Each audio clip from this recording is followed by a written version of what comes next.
இந்திரநகரம் பாகம் 1. ஒரு சின்ன கிராம வீடு. அங்கு அம்மா, அப்பா, அண்ணன், தங்கை இருந்தார்கள்.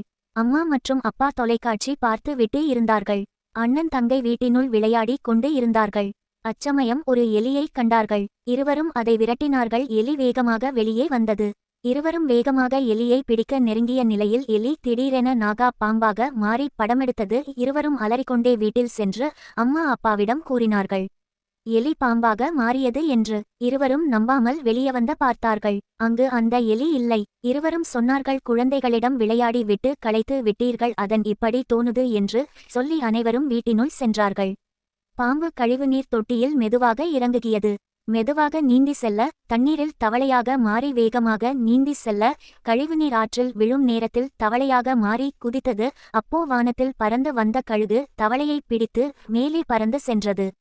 அச்சமயம் தவளை பெரிய சுறா மீனாக மாறியது. கழுகு